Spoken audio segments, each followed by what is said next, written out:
Greetings.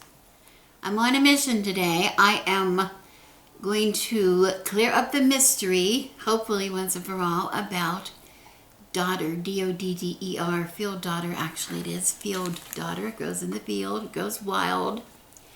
You would not find this in anybody's garden. You should not. If you find it in somebody's garden, woe is that person. But this is something that I have been using for years, collecting in the spring. We have it in the early spring here in California, growing out in the wild.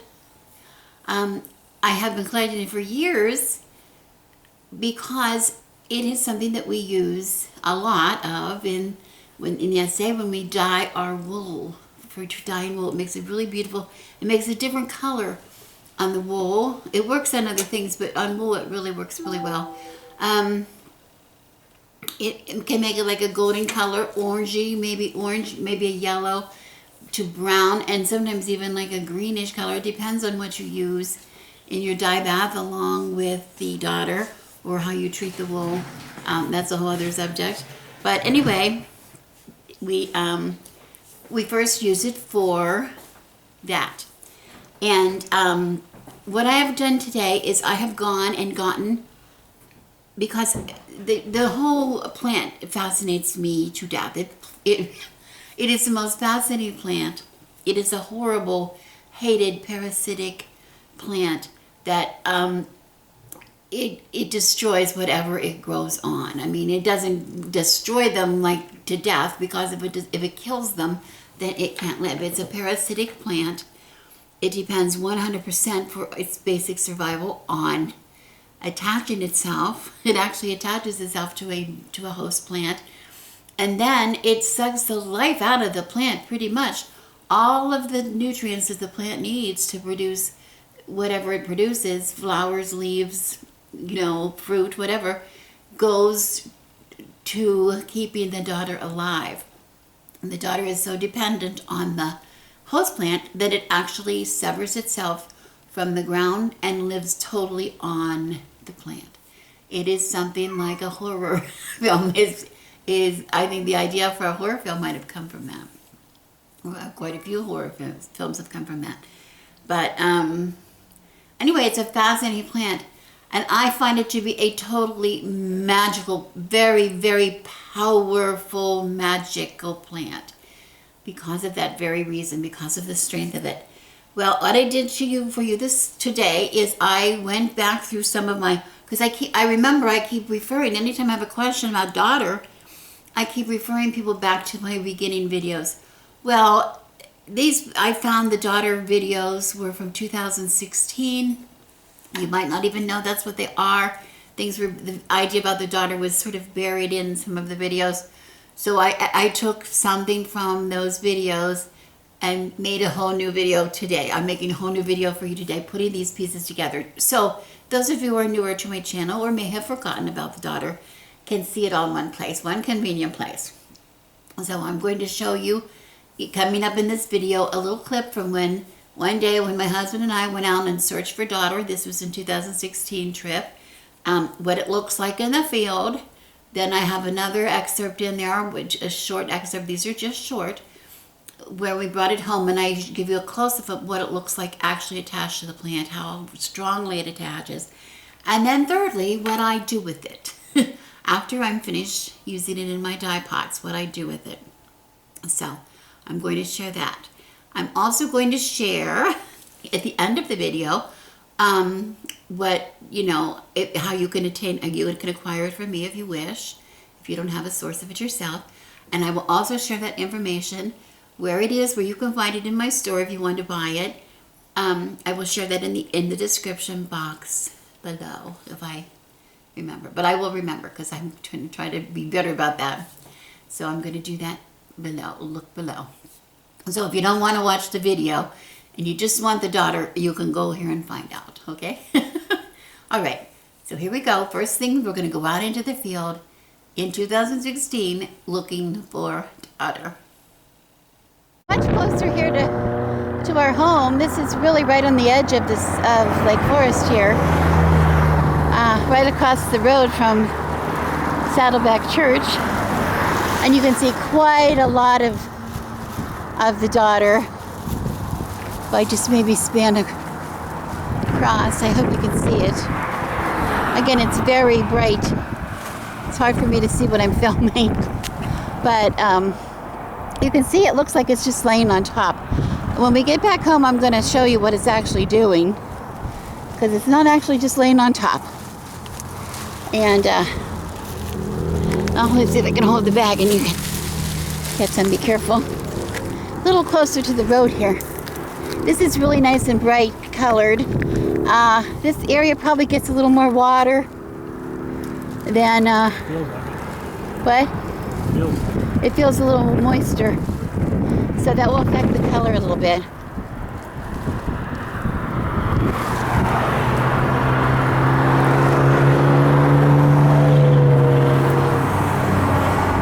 There's really a lot of beautiful wildflowers in here. I wish I could take some time to identify them, but because there might be something else I'm interested in here. Again, I don't have any idea if you can even see what Joe is doing. Do you want me to hold the bag up? Good. We're trying to collect in a bag. It might be easier in a basket or something, but it's so windy we didn't want to risk it. It would just blow away. Not today. Beautiful warm day.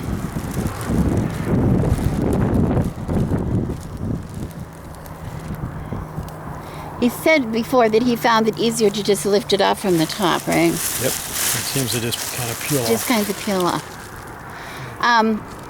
Can't get up higher. Okay. Boy, there's a lot. Oh, look, here's some down here closer to the road. There we go. I think you can see it if you can hear me say that this Dodder now has no connection to the ground. I started to say earlier that the seeds, once the seeds germinate and sends up a shoot, the shoot grows until it can locate a host, and then it immediately wraps itself around the stem of the host very tightly. Interestingly, it always is wrapped widdershins, always wrapped counterclockwise. And once it wraps itself around the host, the roots of the Dodder die. And therefore there's no connection to the ground anymore. The only connection the Dodder has now is to the host plant. And we'll look at it a little closer when we get inside, be able to see. Maybe you can see here if I zoom in here. Here you can see it's really wrapped very tightly around. Very, very tightly around, and it wraps so tight. It wraps so tightly that it actually sends like little fingers piercing into the stem of the plant to suck out the nutrients of the plant. That's how it stays alive. As you notice, there are no leaves on this plant. There's nothing green on the Dodder itself. No green. Cannot make its own chlorophyll, so therefore it cannot feed itself. The only way it can eat is off of the host plant. It doesn't actually kill the host, because if it killed the host, it would kill itself, but it pretty much smothers it, sapping all of the nutrients out of that plant, so that that plant cannot survive really on its own anymore. It's very weak and the growth is stunted. Eventually it will die. But by that time, the Dodder will have found another host nearby. The seeds are very prolific. The seeds will live 8 years, up to 8 years. So once this gets into the crops, this is a very dangerous plant. But out here, of course, these are just wild. Joe, please be careful where you are because of snakes. That's a beautiful color there. Nice and bright. The cars going past are wondering, what are those old people doing?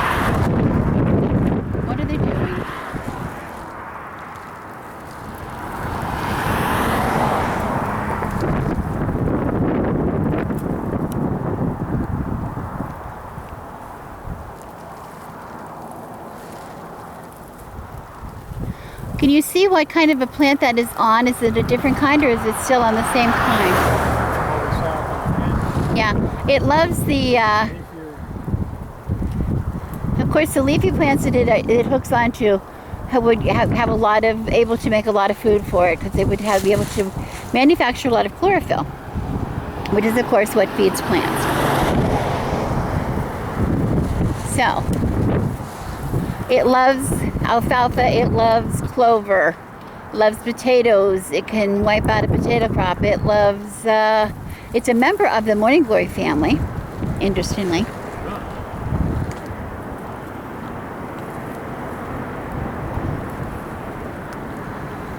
Do you want the bag?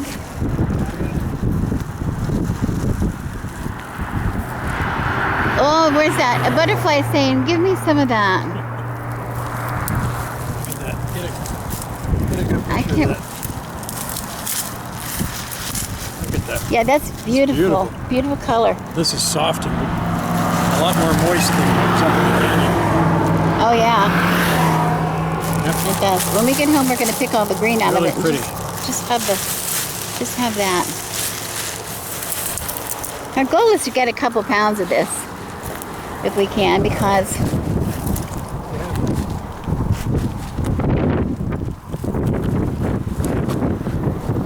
here's some beautiful. What are these, black-eyed Susans? I don't know.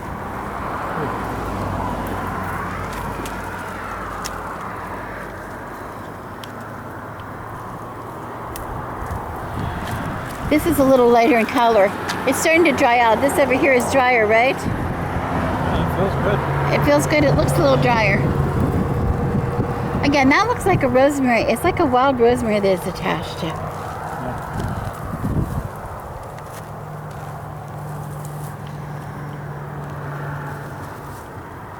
It's really very pretty. It's so lovely. It's so fun to see these kind of little patches of wild in our city here. Or they're just left to go. The native plants, one thing that we're getting really good at here in California is using native plants, allowing native plants to protect the hillsides from erosion when we do get the rain. We have some issues with rain when we do get it, destroying the hills and things. So we're getting very good. They're getting very smart at allowing these native plants, wild plants, to thrive and grow. So we get all these little ecosystems tucked right here in the corner of the city, which is so lovely. Here we see, this is just a simple example of how long, it's just these very, very fine. Can you see how fine the threads are? They don't look very strong at all. And I'm very interested in that, how strong the plant actually is, because as somebody who spins fiber, the idea of when you spin fiber is you take something that's very, very thin and not able to hold anything. You know, you take something that's not strong, something very weak, a very weak, thin strand, and you spin it and it becomes strong, okay? And this is just a very weak, I can break it very easily, but yet it has the strength to wrap itself so tightly around the stem that it is really hard. Can you see Finn underneath the table? Finn, Kenny, Finn. It can wrap itself so strong that it's really difficult to get it off of the stem. And here we see it's coming from this direction, and it always is, of course, counterclockwise. And here we see a very long piece of stem that there is actually no leaves left on that stem. Okay. The leaves have actually died, really, and fallen off because all of the nutrients have been taken from those leaves. Okay. I was a little concerned when I saw the flowers. I hope we were not getting seed. These are not flowers from the Dodder. These are flowers from the host plant. But the seeds of this it will produce flowers eventually, a little white bell-shaped flower, I think it is, but it's very, very delicate shell on it and very easy to break open into it and for the seed to spill. That's another reason it's so dangerous, and they don't really want to mess with it if it's in a field somewhere for fear that it's going to just spread seeds everywhere. So once it flowers, you're really, really screwed, I guess. Okay, so So this is an example. It looks, you know, kind of like, oh, you could get that off pretty easy. I don't have the magnifier to really show how it's going inside the stem. But here you can see it just wraps itself so tightly. Maybe one of these is a little better example. It just really becomes a part of that stem. It's hard to tell what is the stem and what is not the stem. Poppet magic on itself is very powerful, and it has to be used with care because it is really easy to represent a person in a form. Okay, now it's used for a lot of different things, like I mentioned before.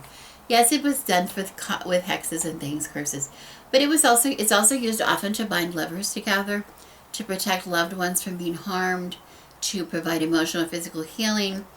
It's very effective for binding or banishing. Situations that, you know, might warrant its use are something like people spreading malicious gossip, or people threatening or actually engaging in some kind of abuse, physical, mental, emotional abuse, whatever. So sometimes it is warranted, but make sure, because this is just generally poppet magic is, I believe, it's a very effective form of magic. To please make sure, don't just use it frivolously. Don't use it for just anything. Okay, now I want to show you my poppets, and the reason that I think it was really, you know, my poppets are terrifically powerful. Okay, and I'll tell you why. Because my poppets, remember when I did the video on the Dodder, we were out about and collecting Dodder, and I made the dies, which I used to dye some yarn. Okay, I made that dye, and I kept the dye liquor in the refrigerator for a while till I was ready, and then I dyed a bunch of yarn and some fabric and things. And in order to get the dye liquor from the Dodder, you have to boil it. So all that's left is just the Dodder itself, but it's still there. It's very much still there. It's very much still as powerful as it was. So I didn't want to just throw it away. I had to use it for something. So I used it, and I made poppets out of it. I made the most adorable poppets, I have to say.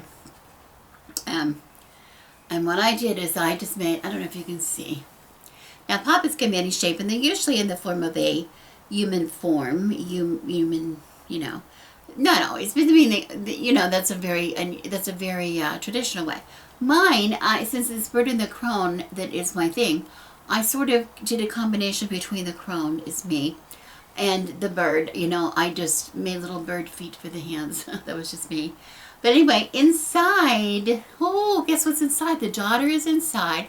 And also, the hair is, some of this is Dodder dyed, this orange, and this is all hand spun and dyed. This, all of the yarns that are the hair, they weren't done by Dodder, but some of them were. The oranges one, everyone has something done by Dodder. And then the other ones have, all of this other yarn is hand spun, and it's naturally dyed from another dye project that I did a long time ago. I had a bunch of yarn left over. So anyway, I have all these things. The fabric on these light colored poppets were dyed also with the Dodder. So this is a lot of powerful stuff, right? A lot of powerful stuff in these. And I just have them in here. I'm keeping them in a strong box here in my witch's cupboard. Okay, because you just never know. And I have made them, what I want to show you, and then of course I have black ones because everyone likes black stuff. Especially if you want to do something like binding or something like that. A lot of people like the color black for that. But what I have done for these is I have dyed them with a pocket here in the front. There's a little pocket. I don't know if you can see on the black ones. Maybe I need to get a light colored one. Here you can really see it because the pocket is black.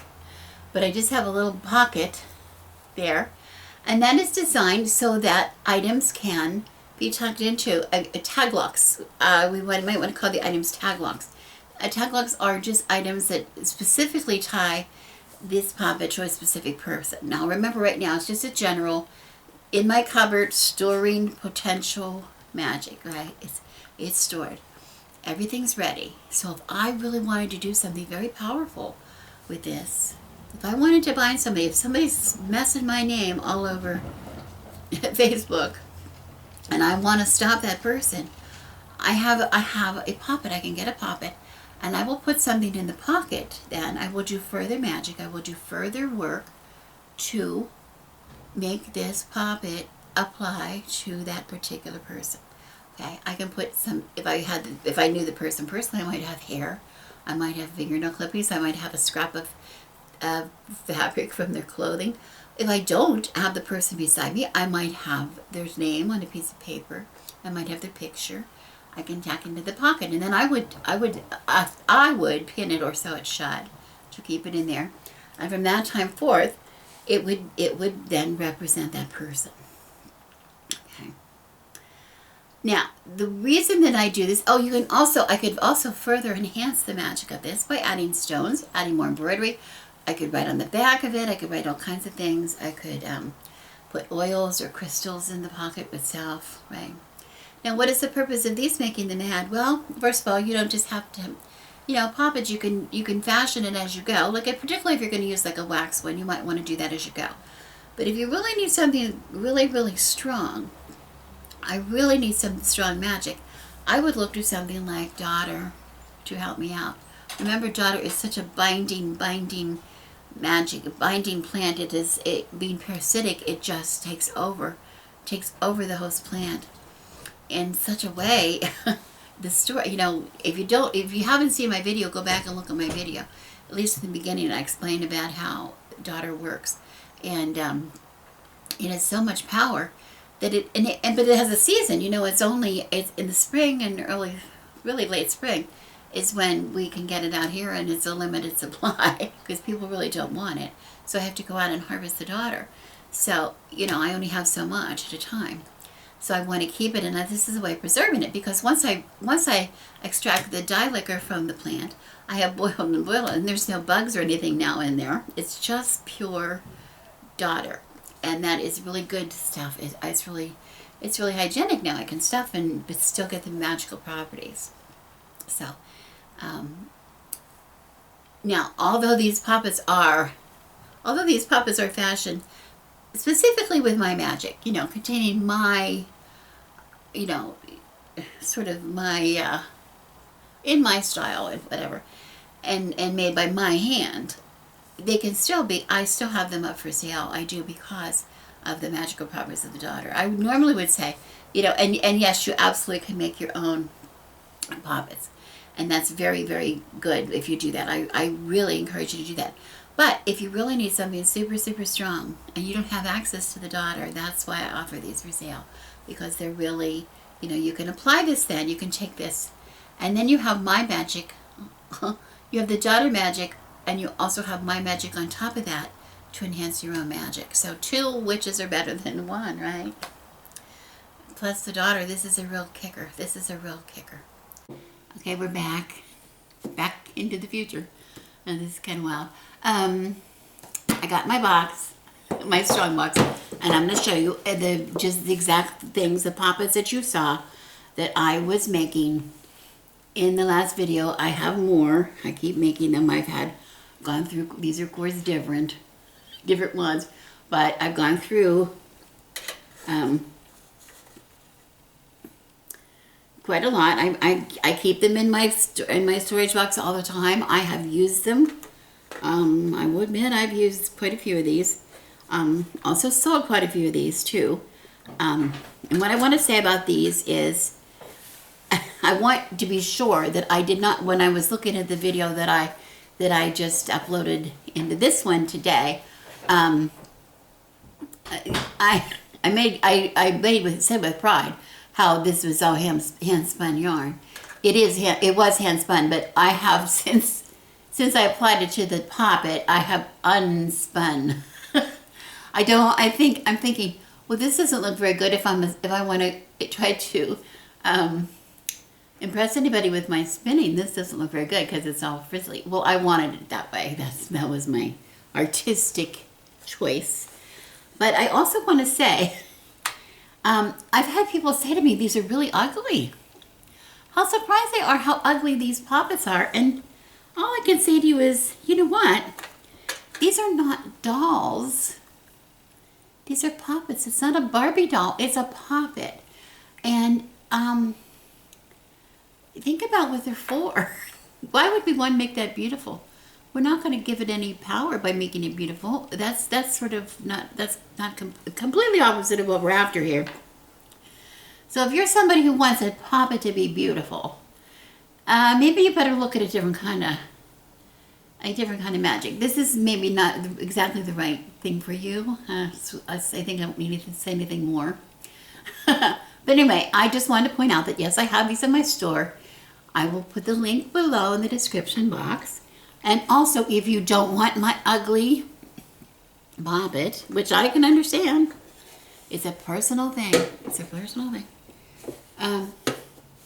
If you don't want my ugly poppet, I do sell bags of Dodder, Dodder, Dodder.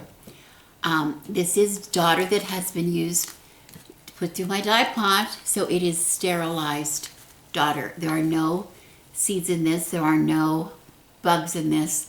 There are no contaminants in this. It is safe for you to use, for me to mail and for you to use. But it still contains, it's still Dodder and contains all the properties, all the magical properties that it has. Okay, so I'm very serious about this. To use it with good intention. Use it wisely, not frivolously. We don't want to ever create anything magical for magical purpose in a frivolous manner. It will come back and bite you on the ass. That's all I'm gonna say. Dodder, Dodder, available at my shop at birdandthecrone.com. The link will be below. That's all I need to say. Thank you for watching. As always, I'm Rebecca the Good Wife, and I send you blessings.